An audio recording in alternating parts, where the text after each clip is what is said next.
Morrison's shuttle raced through space back to the Liberty while behind him, the massive alien fleets began moving into position. The Sovereign's wrath emerged from the center of the Zeltharian formation like a predator leaving its den. The flagship was nearly a mile long, its biometal hull rippling with colors that hurt human eyes to look at directly. Ambassador Grant sat across from Morrison in the shuttle, her hands shaking as she gripped her briefcase. "Jake, do you realize what you've just done? You've declared war on the most powerful military force in the galaxy." Morrison stared out the viewport at his ship growing larger ahead of them. The Liberty looked so small compared to the alien vessels surrounding her. Her hull was dark and scarred, showing every battle she had survived. Compared to the gleaming alien warships, she looked like a piece of junk that should have been scrapped years ago. "I've done what needed to be done," Morrison replied quietly. "Humanity won't survive as slaves. If we're going to die, we'll die fighting." The shuttle docked with the Liberty just as the alien fleets finished their formations. Morrison walked quickly through corridors that hummed with activity. His crew was preparing for battle with the efficiency of professionals who knew they were probably about to die. On the bridge, Lieutenant Commander Amy Foster turned from her station at the helm. "Captain, all alien fleets have moved to observation positions. They're staying well back from the combat zone." "Smart of them," Morrison said, taking his command chair. "Mr. Burke, what's the tactical situation?" Commander Burke looked up from his weapons console, his face grim. "Sir, the Sovereign's wrath is moving into attack position. Her main plasma batteries are already charging. Energy readings show they could melt through a moon." "And our status?" "All systems show green, sir. The modifications are holding steady. Chief Mitchell reports the quantum resonance chambers are stable and ready for activation." Morrison nodded. Around them, the bridge crew worked with calm determination. These people had volunteered for this mission knowing the odds. They deserved to understand what they were really fighting with. "Listen up, everyone," Morrison announced. "What we're about to attempt has never been tried before.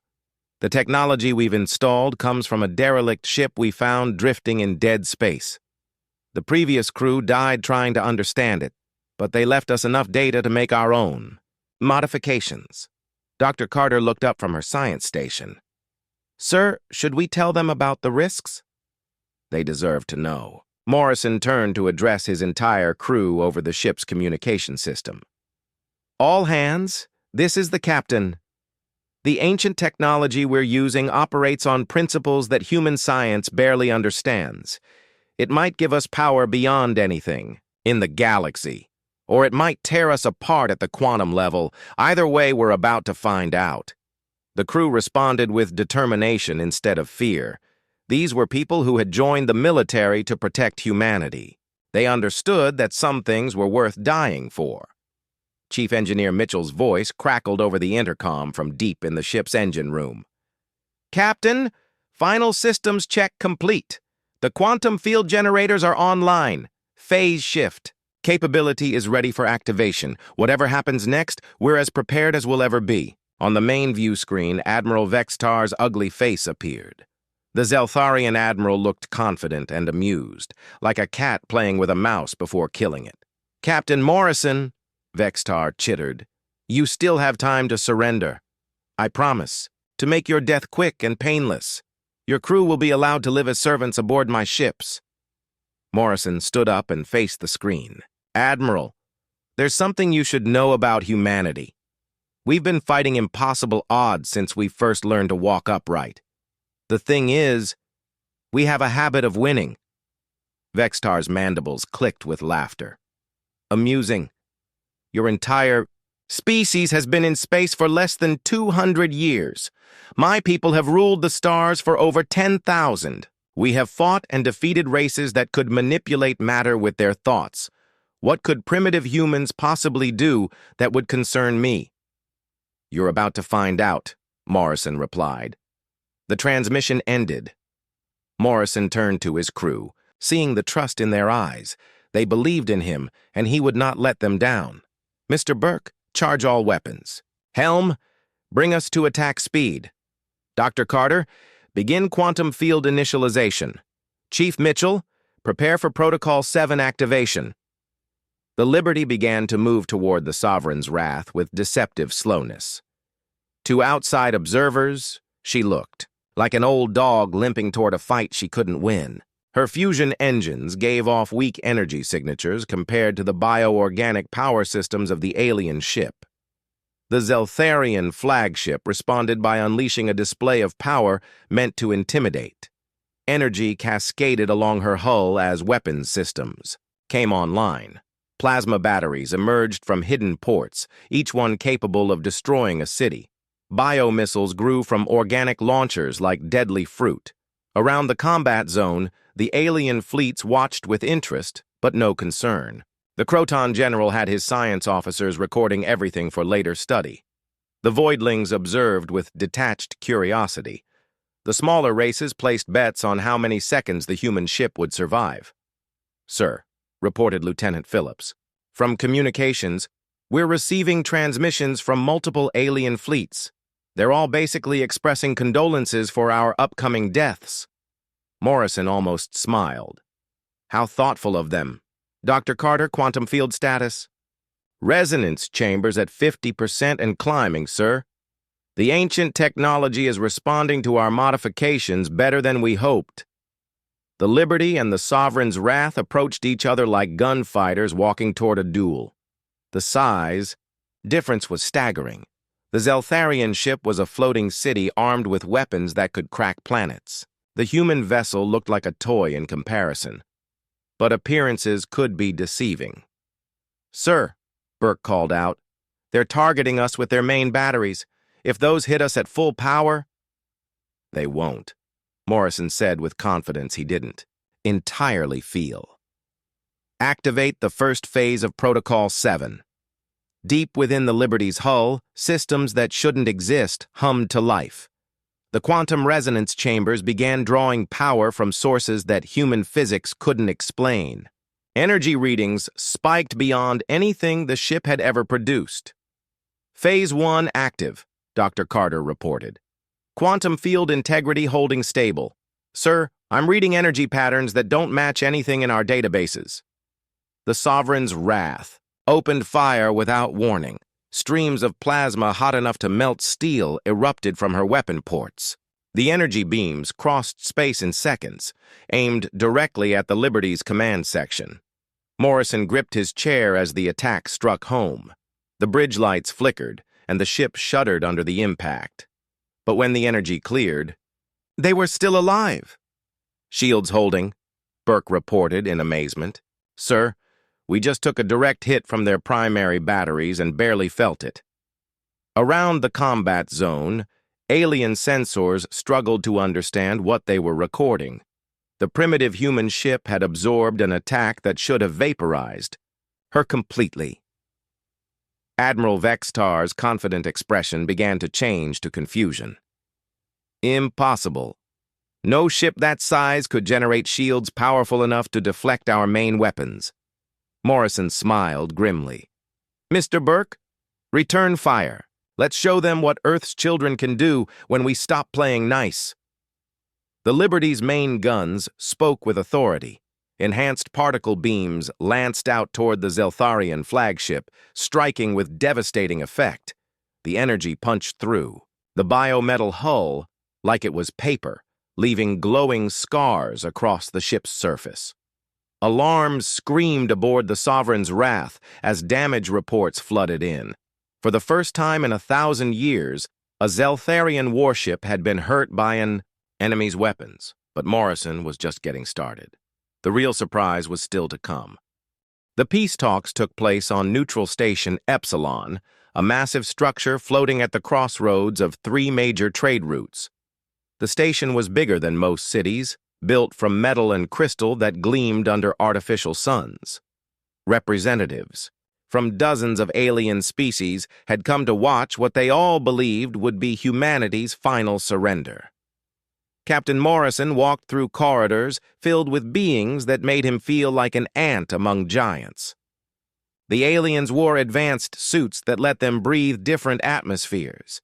Some had multiple arms, others floated without touching the ground. Their technology was so advanced it seemed like magic to human eyes. Ambassador Lisa Grant walked beside Morrison, her face pale with worry. She carried a briefcase full of documents that no one would probably read. The real decisions had already been made before they arrived. "The early reports are not good, Jake," she whispered.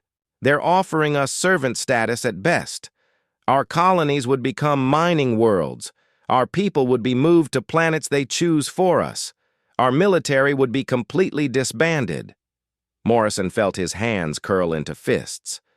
"And if we say no, then they take everything by force."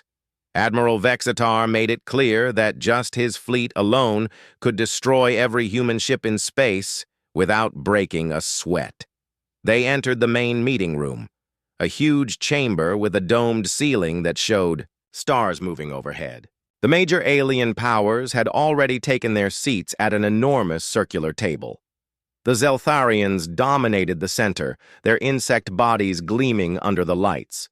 Each one was the size of a horse and covered in natural armor that could stop bullets. To their right sat the Voidlings, beings of pure energy that barely kept physical form. They looked like ghosts made of lightning, beautiful and terrifying at the same time. Their voices sounded like wind chimes when they spoke. On the left side were the Croton warriors, each one standing over 8 feet tall. They were covered in thick plates of bone and metal that grew from their skin. Their eyes glowed red in faces that looked carved from stone. They had conquered half the galaxy through pure strength and had never lost a war. The humans got a small table clearly placed to show they were not equals. The table was lower than the others, making Morrison and Grant look up at their alien hosts like children asking for favors. Admiral Vexitar gestured with one of his 4 arms as the humans sat. "Down! Our human friends have finally arrived. Shall we begin the formalities of your surrender?" Morrison stood up slowly, his voice carrying across the huge chamber. "Before we discuss anything, I want to make one thing clear. Humanity has no intention of becoming anyone's servants." The room exploded with sounds that passed for laughter among the different alien species. The Crotons made rumbling noises like avalanches. The Voidlings created musical tones that somehow sounded mocking. The Zeltharians clicked their mandibles together in rhythm.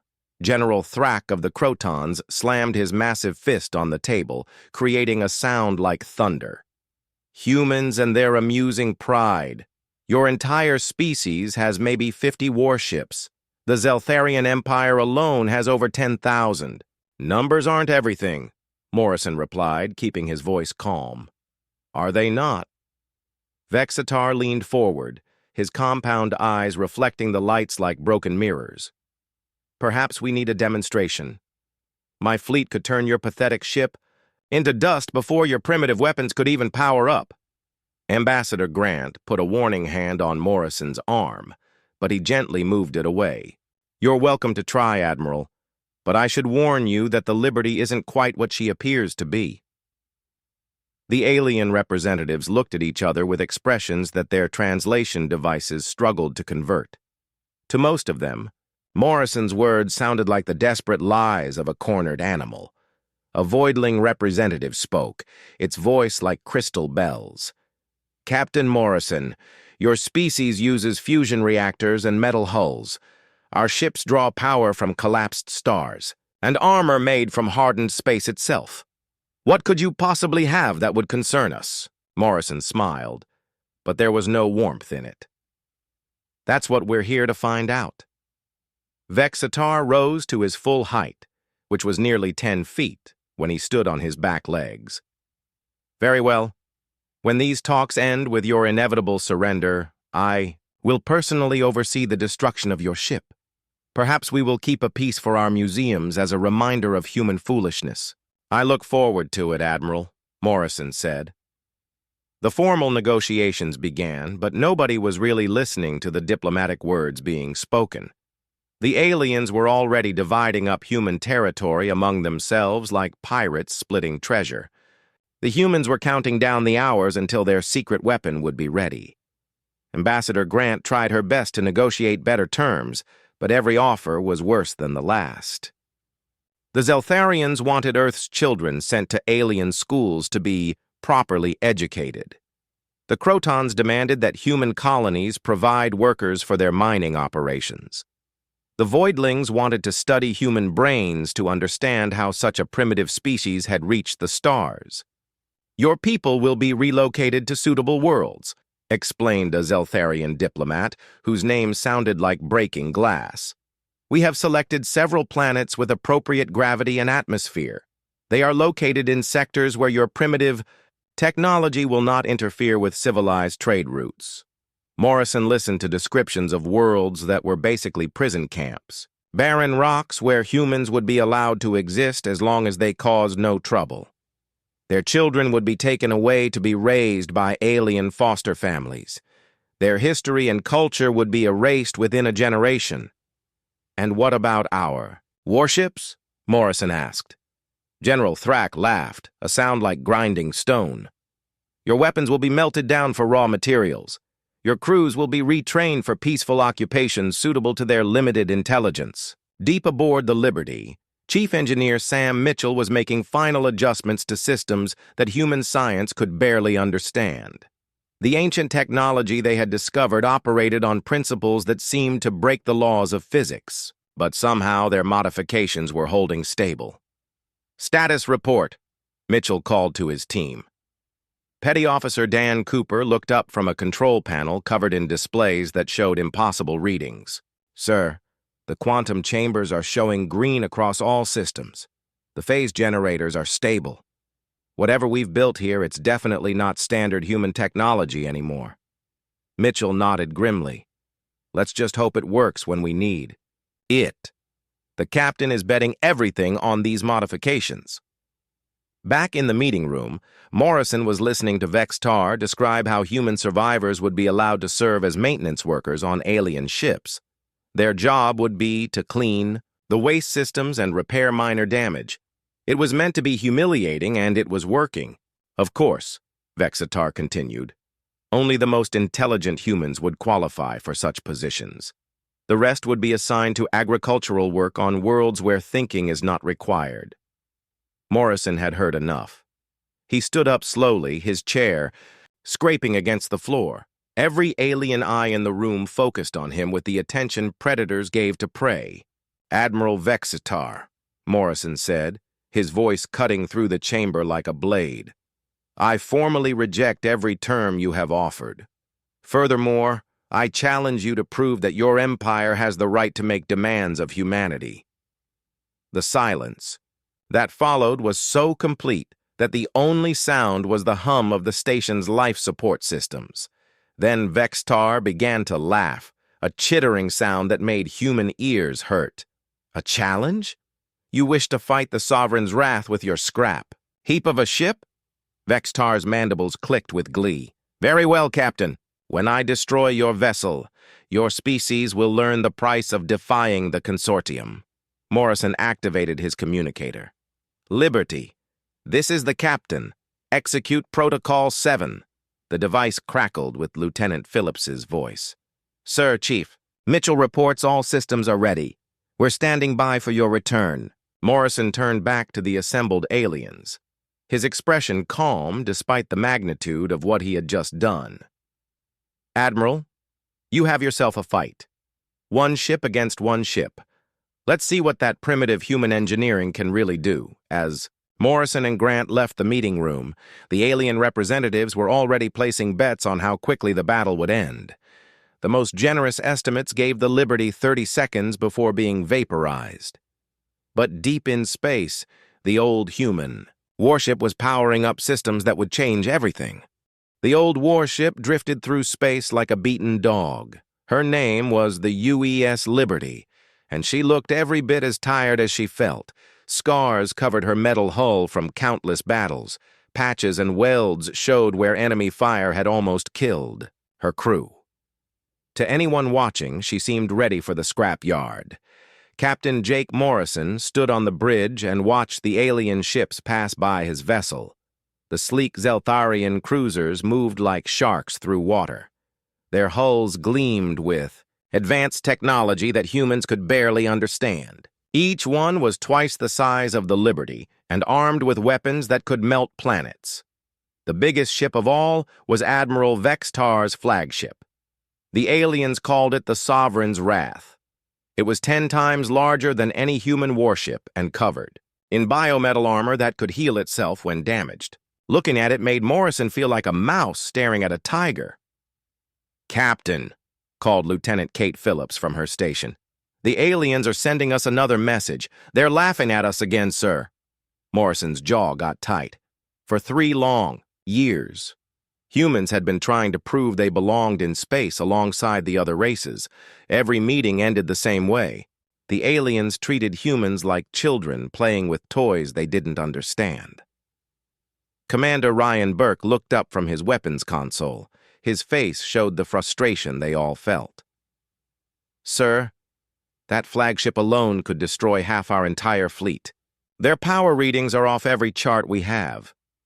The main screen flickered to life. Admiral Vextar's ugly face appeared, twisted in what passed for a smile among his kind. His insect-like features and compound eyes made him look like something from a nightmare.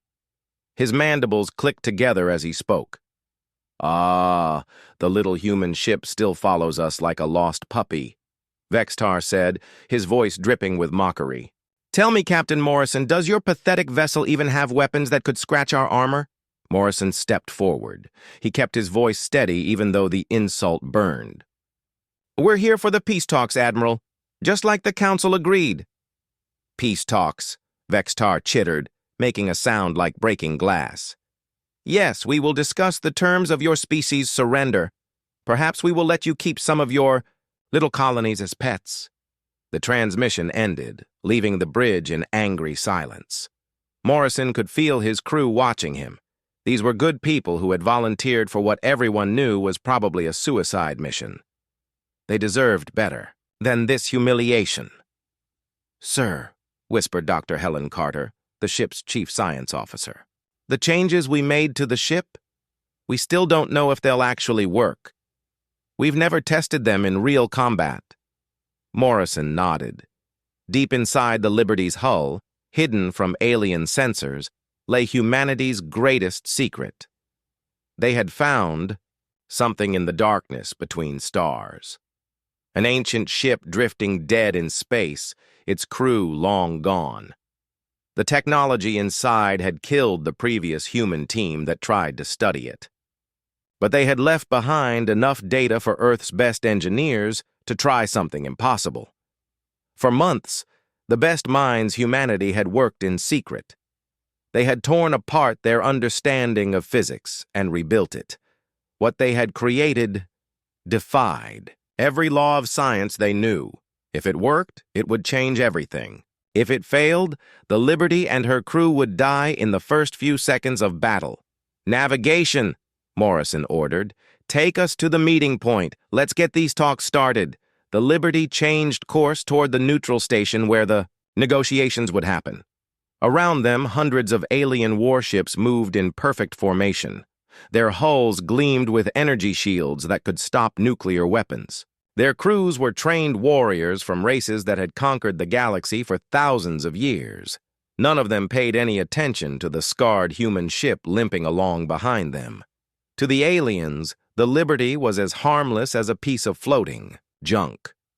They had no idea what humanity had hidden inside her battered hull. The Zeltharian fleet moved with deadly grace through the void. Each ship was a work of art, grown rather than built. Their biometal hulls could repair damage and adapt to new threats. Their weapons drew power from the life force of their crews. They had never lost a major battle in over 1,000 years. Behind them, smaller fleets from other alien races followed like scavengers. The Crotons brought their massive battle cruisers, each one a flying fortress covered in armor plating.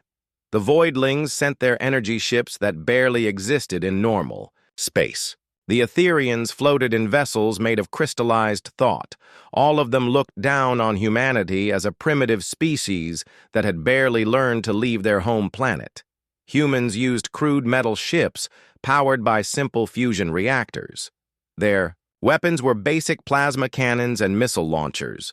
Their armor was just layers of steel and ceramic. To the advanced alien races, human technology was laughably outdated. What none of them knew was that human engineers had been very busy. In secret laboratories hidden across Earth's solar system, teams of scientists had been working with technology that shouldn't exist. They had broken fundamental laws of physics and found ways to bend reality itself. The modifications hidden inside the Liberty were beyond anything the galaxy had ever seen. But they came with a terrible risk.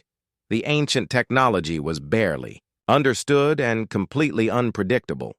It might give them the power to fight gods, or it might tear the ship apart at the molecular level.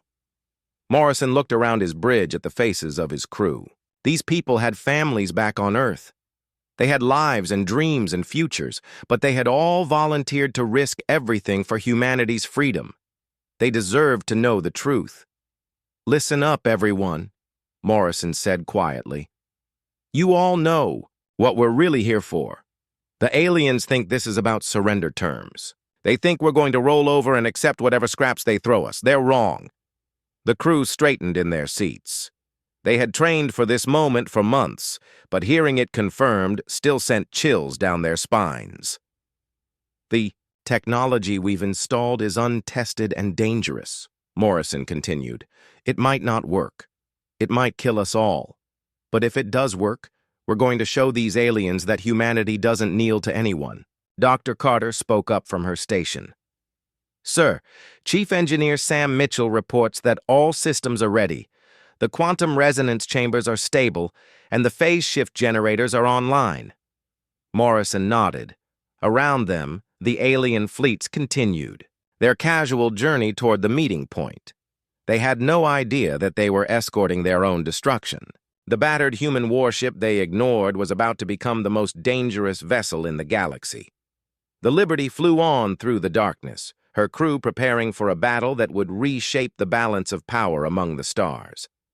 Behind her, scarred hull and outdated weapons, lay technology that could make her more powerful than entire fleets. Soon, the aliens would learn that appearances could be very deceiving.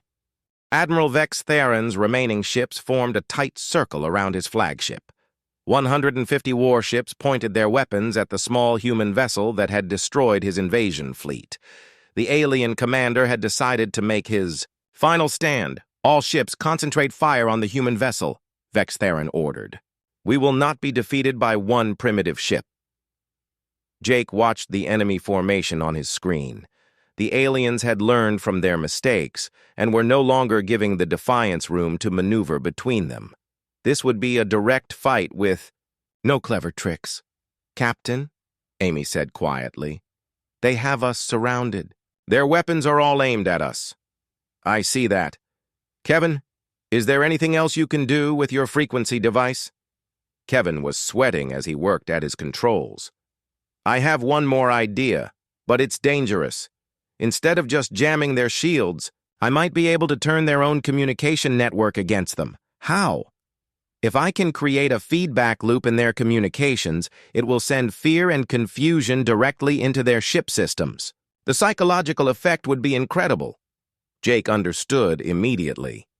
"You want to use their own network to spread panic through their entire fleet." "Exactly. But if it backfires, it could overload our own systems and destroy the ship." Lisa looked up from her station. "Captain, the aliens are preparing to fire. We have maybe 30 seconds. Jake made his decision. "Do it, Kevin. Give them a dose of human ingenuity." Kevin activated his modified frequency device. Instead of targeting the alien shields, he aimed it at their communication network. The signal penetrated deep into their systems, creating a cascade of feedback that amplified itself with each transmission.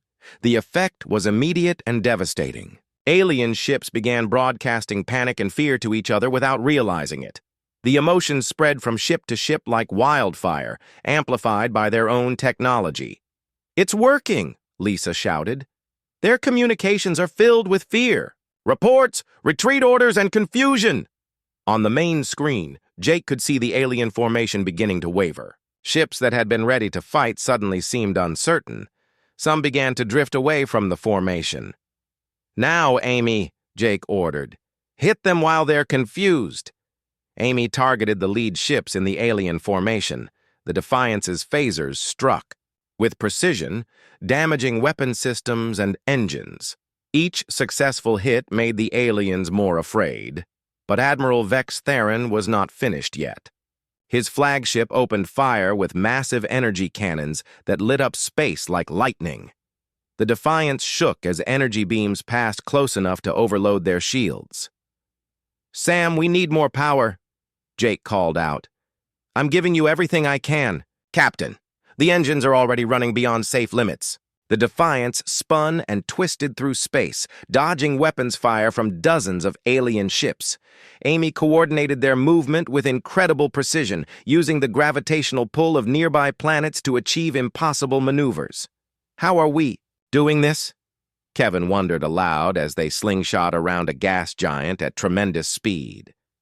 "Because we're human," Jake answered. "We don't know when to quit." The maneuver brought them directly at Admiral Vex Theron's flagship. The massive alien vessel filled their entire viewing screen, its weapon ports glowing with deadly energy. "All weapons fire!" Amy launched everything they had left at the enemy command ship. The attacks struck the flagship's hull in a series of explosions. The alien vessel staggered but kept fighting. Vex Theron's ship was heavily armored and designed to survive direct attacks. "It's not enough," Amy said. "We barely damaged them." That's when Lisa made a discovery that changed everything. "Captain, I'm picking up internal communications from the flagship. The crew is arguing with Admiral Vex Theron. They want to retreat, but he's refusing to give the order." "Can you amplify those internal communications?" Jake asked. "I think so. If I boost our receivers, I can broadcast their argument to the entire fleet." Jake smiled. "Do it. Let every alien ship hear their admiral's crew questioning his orders." Lisa amplified the signal and broadcast it throughout the alien fleet. Every ship could now hear the flagship's crew telling their admiral that the battle was hopeless and they should retreat. The psychological effect was devastating. If the admiral's own crew had lost faith in the mission, then the situation must truly be hopeless. More alien ships began to power down their weapons and move away from the battle. The sight of their comrades retreating made other ships question why they were still fighting. "Captain," Amy reported, "only about 50 ships are still in formation. The rest are withdrawing or have already left the battle area." Admiral Vex Theron's voice came over the communication network, translated by Kevin's computer. "All ships return to formation immediately. We will not be defeated by humans." But his own crew was broadcasting their response. "Admiral, we have lost over 300 ships to one human vessel. Continuing this battle is suicide." Jake realized this was their chance to end the fight completely. "Lisa, can you send a message directly to Admiral Vex Theron?" "Yes, sir. The communication channel is open." Jake stood up and spoke clearly into the ship's communication system. "Admiral Vex Theron, this is Captain Jake Morrison of the human ship Defiance. You have two choices: retreat now and live, or continue fighting and lose your entire fleet." There was a long silence. Then Vex Theron's voice came back, filled with anger and disbelief. "You are one small ship with 12 crew members. How can you threaten an entire armada?" "Because we're fighting for our homes and our families," Jake answered. "Because we refuse to surrender when people we care about are in danger. And because humans have a habit of doing impossible things when we have to." Another long silence followed.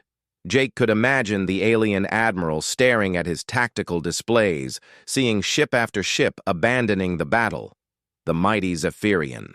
Armada had been reduced to a handful of vessels, all because they had underestimated human determination. Finally, Admiral Vexitharan spoke again. All ships, retreat to safe distance. The invasion of human space is postponed indefinitely. Jake felt his knees go weak with relief. They had done it. One small exploration ship had stopped an invasion fleet of 500 warships. Amy was checking her sensors in disbelief. Captain, they're actually leaving. The entire alien fleet is retreating from human space. Kevin laughed and wiped tears from his eyes. We won. I can't believe it, but we actually won. Sam's voice came from the engine room, full of joy and exhaustion. Captain, should I set course for home? Jake looked around the bridge at his crew. These 11 people had followed him into an impossible battle and somehow emerged victorious. They had saved millions of human lives and established humanity's reputation as a species that could not be conquered. Yes, Sam, take us home. As the Defiance limped away from the battlefield, Jake knew that word of this victory would spread throughout the galaxy. Other alien empires would hear about the species that sent an entire invasion fleet running with just one ship. Humanity would never again be seen as primitive or weak. They had earned their place among the stars through courage, ingenuity, and an absolute refusal to give up when everything seemed hopeless. The impossible had become possible, and the galaxy would never be the same. The alien fleet was trying to reorganize itself, but Jake could see the fear in their movements. Ships that had moved in perfect formation just minutes before were now hesitating and keeping extra distance from each other. The Defiance had shaken their confidence. Lisa, are you still picking up their communications? Jake asked. Yes, sir. They're arguing among themselves. Some ships want to continue the attack, but others are saying they should call for reinforcements. Amy studied her tactical display. Captain, about 50 ships have moved away from the main group. They're positioning themselves like they might retreat. Jake felt excitement building in his chest. The impossible was happening.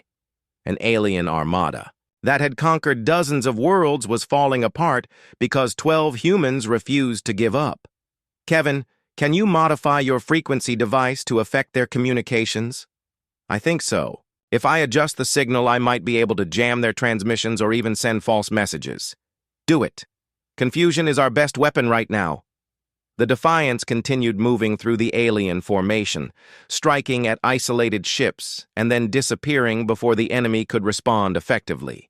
Each successful attack made the aliens more nervous. Sam's voice came over the speaker from the engine room. Captain, I'm reading some strange energy patterns from the alien ships. It looks like their engines are running less efficiently. What does that mean? Their ships are designed to work together as a fleet. With their command structure damaged, they're not coordinating their power systems properly. Some ships are using too much energy, others too little. Jake realized this gave them another advantage. Amy, target the ships that are using too much power. Their shields will be weaker. The next attack destroyed 3 alien cruisers in rapid succession. The enemy vessels had been so busy trying to coordinate with each other that they had left themselves vulnerable. This is working better than I hoped, Amy said. They don't know how to fight without their central command telling them exactly what to do. Lisa suddenly looked up from her station, eyes wide. Captain, you need to hear this. She played a recording of alien voices that Kevin's computer had translated. Fleet Commander Vexitharan to all vessels. The human ship appears to possess technology beyond our understanding. Request immediate tactical analysis. Another voice answered, Admiral, our science teams cannot explain how their small vessel survived the energy discharge. Some crew members believe we are fighting supernatural beings. Jake laughed. He couldn't help it.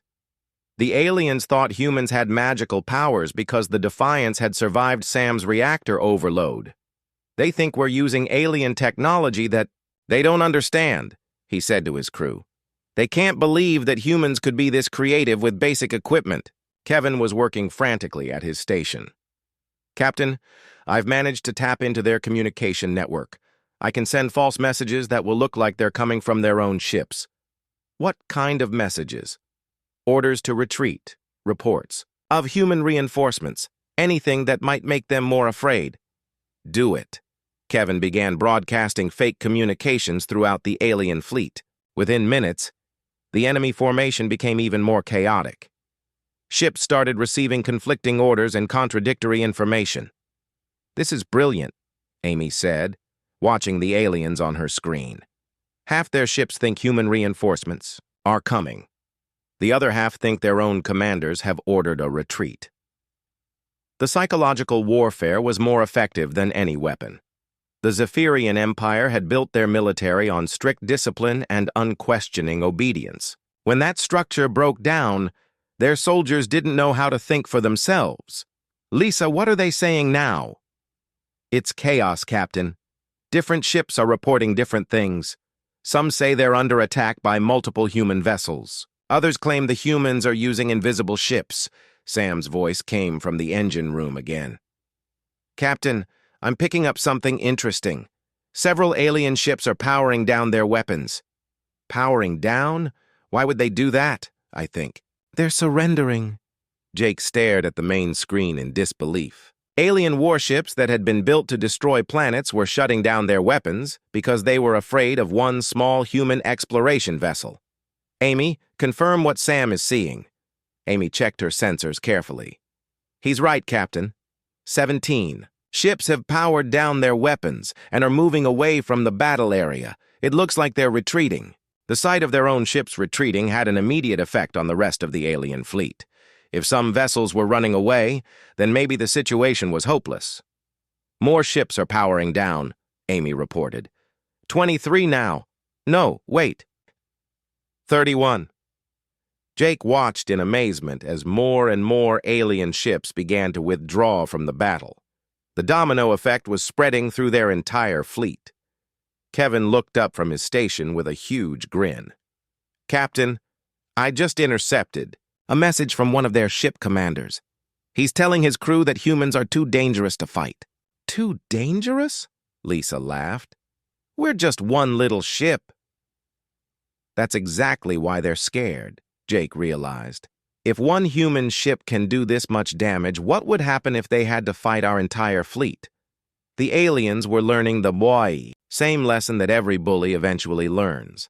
When someone fights back effectively, the bully starts to question whether the fight is worth it. Admiral Vexitharan's voice came over the alien communication network, translated by Kevin's computer. "All ships maintain formation. Do not retreat. The humans have only one vessel." But it was too late. Fear had spread through the Zephyrian fleet like a virus. Ship after ship began to fall back from the battle zone. "Captain," Amy said excitedly, "I count over 100 ships that have withdrawn from the fight. The remaining vessels are trying to regroup, but they're not working together effectively." Jake made a decision. "Take us directly toward their new formation, maximum speed." "Sir, that's where most of their remaining ships are concentrated," Amy warned. "Exactly. We're going to finish this." The Defiance accelerated toward the core of the remaining alien fleet. As they approached, something unexpected happened. More alien ships began to retreat. "They're running!" Sam shouted over the speaker. "Just the sight of us coming toward them is making them run!" Lisa was listening to multiple alien communications at once. "Captain, their morale is completely broken. Ship commanders are refusing orders. Some are saying the attack on human space should be called off entirely." Jake felt a moment of overwhelming emotion. They had done it. One small ship with 12 brave people had stopped an invasion that would have destroyed millions of human lives. But Admiral Vexitharan was not giving up yet. His remaining ships, maybe 150 vessels, were forming a tight defensive. "Formation around his flagship. He's making a last stand," Amy observed. "The Admiral knows his career is over if he retreats, so he's going to fight to the end." Jake nodded. "Then we'll give him a fight he'll never forget." The final battle was about to begin.